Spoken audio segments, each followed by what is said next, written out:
Baik, Assalamualaikum warahmatullahi wabarakatuh. Perkenalkan, nama saya Isnaini Agustin dengan NIM 24060230040 dari kelas PJKRB angkatan 2024. Nah, di sini saya akan mempresentasikan tentang mata pelajaran bela diri. Tapi untuk kali ini kita akan mempelajari pencak silat di fase D atau fase SMP. Nah, untuk capaian pembelajarannya sendiri itu pada akhir fase ini, peserta didik diharapkan mampu untuk satu, memahami konsep dasar dari pencaksilat sebagai bela diri dan budaya Nusantara. Yang kedua, menganalisis teknik dasar yaitu kuda-kuda, pukulan, tendangan, dan tangkisan. Lalu yang ketiga itu mempraktikkan gerakan dasar pencaksilat dengan koordinasi yang baik dan benar. Yang keempat ada mengevaluasi kesalahan dari gerak yang diperbuat dan memperbaikinya. Lalu yang terakhir itu menerapkan sikap disiplin, sportivitas, dan mampu mengendalikan diri. Nah, apa sih pencak silat itu? Nah, pencak silat itu adalah salah satu bela diri tradisional yang berasal dari Indonesia. Mampu menggabungkan unsur dari gerakan, teknik, strategi, pertahanan, serangan, dan nilai budaya dalam satu sistem atau satu kategori. Pencaksilat tidak hanya berfungsi untuk membela diri, tetapi juga berfungsi sebagai olahraga, seni, dan kegiatan untuk membentuk karakter atau sikap seperti disiplin, sportivitas, dan mampu mengontrol atau mengendalikan diri. Lalu sejarah dalam pencaksilat sendiri itu ada pencaksilat sudah ada sejak zaman kerajaan atau zaman Majapahit. Nah, di zaman itu tuh pencaksilat menjadi keterampilan untuk bertahan hidup atau mempertahankan diri atau pertahanan diri. Pada masa kerajaan, pencaksilat digunakan oleh masyarakat dan prajurit dan bahkan bangsawan kerajaan untuk menghadapi peperangan atau ancaman fisik seperti perampokan, penyergapan, dan lainnya. Seiring berjalannya waktu, di Indonesia, pencaksilat mengalami perkembangan. Perkembangannya itu menjadi lebih terstruktur dan diajarkan secara turun-temurun sesuai dengan aliran daerah. Lalu pada tahun 1948 dibuat satu organisasi resmi bernama IPSI yang berarti Ikatan Pencaksilat Indonesia. Nah, IPSI sendiri itu menjadi wadah untuk menggabungkan banyaknya aliran atau perguruan dan untuk mengatur serta mengembangkan pencaksilat sebagai olahraga. Bahkan pada tahun 2019, pencaksilat sudah diakui oleh UNESCO sebagai warisan budaya Indonesia tak berbenda. Nah, untuk teknik dasarnya sendiri itu yang pertama itu ada kuda-kuda. Nah, ini teknik dasar paling utama. Nah, di kuda-kuda yang pertama itu ada kuda-kuda tengah. Kuda-kuda tengah itu biasanya untuk latihan pukulan. Lalu kuda-kuda samping dan kuda-kuda belakang. Nah, kuda-kuda belakang itu biasanya untuk menghindar atau bertahan dari suatu serangan. Yang terakhir itu ada kuda-kuda depan. Kuda-kuda depan itu paling sering digunakan oleh pesilat. Itu biasanya digunakan untuk teknik menyerang. Jadi setelah kuda-kuda samping atau kuda-kuda belakang atau menghindar atau bertahan, itu biasanya dilanjutkan dengan kuda-kuda depan, yaitu kuda-kuda untuk menyerang, alias dari hindaran atau bertahan itu biasanya dilanjut dengan serangan. Lalu selanjutnya ada teknik pukulan. Nah, sebenarnya di pencak silat sendiri itu teknik pukulannya itu ada banyak. Tapi ini saya pilih yang menurut saya mudah, Yang pertama itu pukulan depan. Lah, pukulan depan sendiri itu sering banget digunakan dalam pertandingan atau bahkan dalam um, street fight, berkelahi lah biasanya. Nah, pukulan depan itu biasanya disilat, sasarannya itu ada di dada, ulu hati, dan perut. Nah, itu biasanya digunakan dalam pertandingan. Sedangkan untuk di luar itu mungkin bisa mengarah ke dagu, kepala, pelipis, atau lainnya. Lalu untuk pukulan siku sendiri itu bisa dari luar ke dalam atau dari dalam keluar. Nah, itu sasarannya kepala. Jadi itu um, jarang digunakan dalam pertandingan. Bahkan hampir tidak boleh digunakan karena jika terkena itu kadang akan terasa sakit atau bahkan fatal. Lalu ada pukulan samping. Nah, pukulan samping itu bisa juga digunakan dalam pertandingan, tapi rawan untuk cedera. Jadi kayak cepat-cepat atau pintar-pintarnya kamu memukul kalau dari pukulan samping. Nah, ini biasanya sasarannya kalau dalam pertandingan itu di tulang rusuk atau di bawah ketiak. Nah, sedangkan untuk di luarnya sendiri itu bisa di pelipis, pipi, atau bahkan rahang. Selanjutnya ada teknik tendangan. Nah, tendangannya itu sebenarnya juga ada banyak, tapi ini saya pilih dasar-dasarnya aja. Yang pertama itu ada tendangan hadap atau tendangan depan. Nah, ini menggunakan ujung kaki.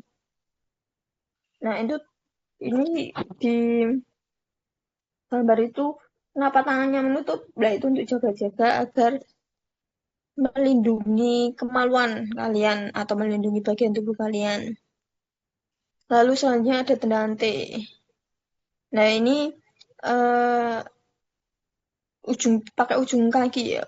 Pisau kaki. Tangannya juga sama itu. Untuk perkenaannya biasanya di pertandingan itu di dada agak atas. Dia bisa untung-untungan bisa menjatuhkan lawan, bisa langsung untuk menjatuhkan lawan kalau lawan sedang um, kuda-kudanya tidak kuat atau terburu-buru. Nah, untuk tendangan depannya itu sasarannya itu bisa dada, ulu hati, dan perut. Nah, selanjutnya ada tendangan sabit. Tendangan sabit itu perkenaannya ada pada punggung kaki. Nah, itu biasanya sasarannya di punggung. Punggung kalau semisal kalian bisa menyasarkan di punggung, biasanya paling sering di punggung. Perut juga bisa, terus di bawah ketiak juga bisa kosong, tidak ada tangan. Itu sering kali digunakan. Nah, di tendangan T dan sabit sendiri itu memainkan pinggul atau pinggang. Jadi kalau tendangan depan itu hanya depan hadap, sedangkan tendangan sabit itu pinggangnya diikutkan. Oke, selanjutnya ada teknik tangkisan. Nah, ada 4 teknik tangkisan. Yang pertama itu tangkisan dalam, jadi dari luar ke dalam. Lalu untuk tangkisan luar sendiri itu dari dalam keluar. Jadi perbedaannya gitu. Lalu ada tangkisan atas. Tangkisan atas untuk melindungi kepala. Nah, selanjutnya yang terakhir ada tangkisan bawah. Tangkisan bawah ini paling sering digunakan untuk menangkis tendangan sabit atau tendangan yang berasal dari samping atau bahkan depan juga bisa. Sebenarnya tangkisan luar sendiri juga bisa untuk tendangan sabit yang bersasar ke kepala, bagian kepala, tapi nanti rawan di bagian tulang lengannya. Oke, selanjutnya, nah di pencaksilat sendiri ada 2 kategori, yaitu kategori tanding dan kategori seni. Nah, di kategori tanding sendiri itu tuh pertandingan antara dua atlet yang berhadapan untuk mendapatkan poin. Poin diperoleh dari serangan yang sah seperti pukulan dan tendangan. Di kategori ini berfokus pada teknik kecepatan, kekuatan, dan strategi untuk menambah poin saat bertanding. Nah, di kategori tanding ini juga bisa ada teknik jatuhan, tapi itu udah termasuk teknik lanjutan. Nah, hal yang diperlukan untuk pertandingan itu yang pertama itu jelas ada sabuk. Sabuk untuk membedakan atlet. Jadi ini membedakan atlet dari sudut sini dan sudut sini. Itu biasa digunakan sabuk merah dan biru. Sebenarnya juga ada dua sabuk lagi, yaitu sabuk oranye dan sabuk kuning. Nah, sabuk oranye itu digunakan oleh pendamping dari atlet atau setiap sudut itu harus ada pendampingnya. Nah, sedangkan sabuk kuning sendiri itu untuk wasit dan juri yang menilai atlet. Lalu ada body protector atau pelindung badan. Nah, di gambar paling bawah itu adalah body protector. Contoh dari body protector yang melindungi bagian dada sampai atas kemaluan. Lalu ada pelindung kemaluan. Nah, di bawah sabuknya itu ada pelindung kemaluan. Yang bagian agak panjang itu pelindung kemaluan wanita, sedangkan yang sampingnya itu pelindung kemaluan pria. Kenapa pria lebih lebar? Karena pelindung kemaluan pria biasanya ada ganjel atau ada batoknya, biar nggak kena kemaluan mereka.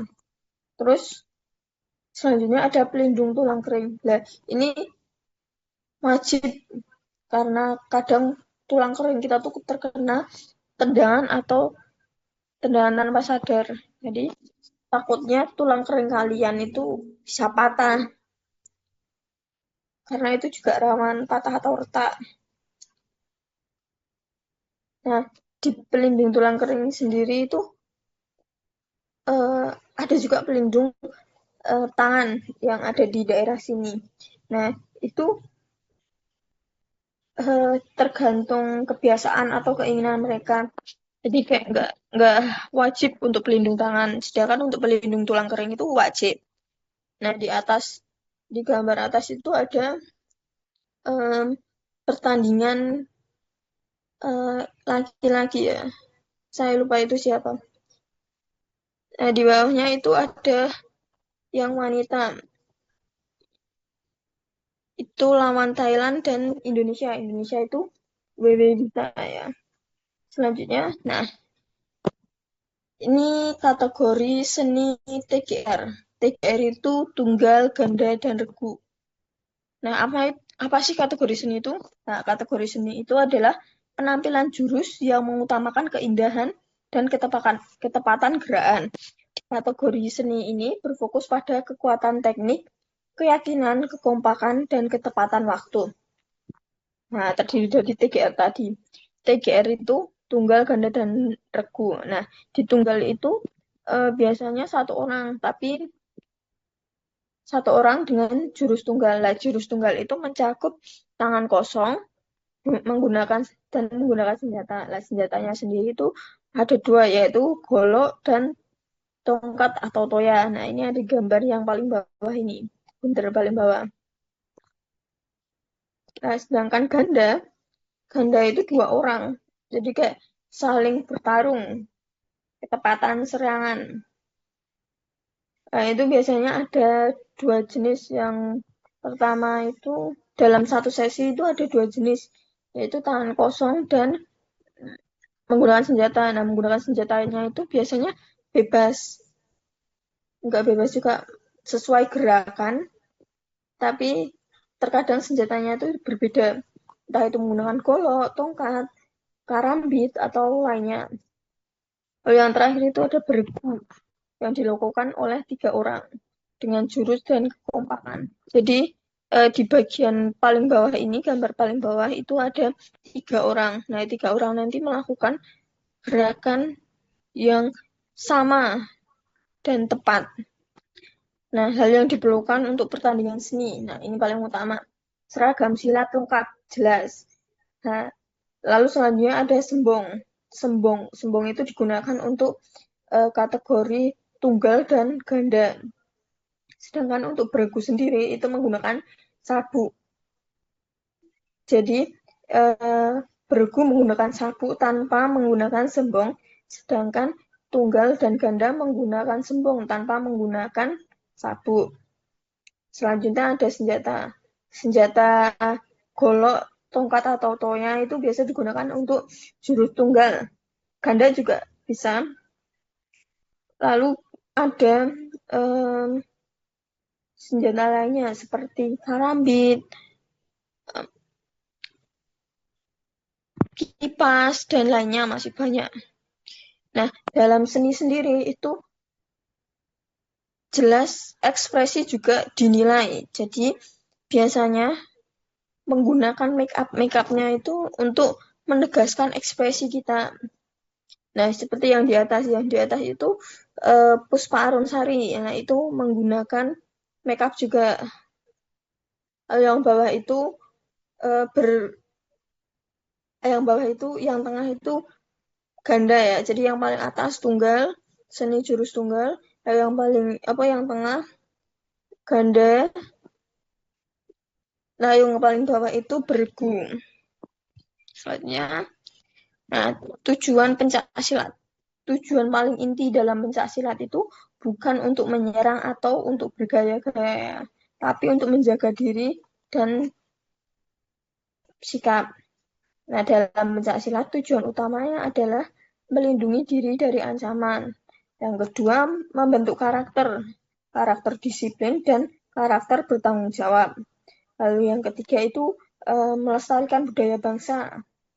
Selanjutnya, mengembangkan prestasi olahraga. Nah, yang kelima, yang terakhir, melatih pengendalian diri supaya kita tuh tidak emosional, tidak langsung emosi kalau ada sesuatu yang memprovokasi kita. Artinya ada manfaat pencak silat. Nah, manfaat pencak silat sendiri itu dibagi 3. Yang pertama, fisik. Fisik itu dapat meningkatkan kekuatan dan daya tahan tubuh, melatih kelincahan dan keseimbangan, dan menjaga kesehatan tubuh. Lalu yang kedua itu ada mental, meningkatkan fokus dan konsentrasi, melatih keberanian dan percaya diri, dan mengontrol emosi kita. Yang terakhir, yang ketiga, itu ada sosial dan karakter. Karakter sendiri itu melatih disiplin dan bertanggung jawab, menumbuhkan sportivitas antara sesama, dan menghargai orang lain. Oke, udah di penutup. Nah, pencak silat adalah olahraga yang mengajarkan kekuatan sekaligus pengendalian diri, bukan hanya pada fisik, tapi juga pada mental dan karakter pesilat. Baik, sudah selesai. Jika ada salah kata atau ucapan yang saya lakukan, mohon dimaafkan. Terima kasih. Wassalamualaikum warahmatullahi wabarakatuh.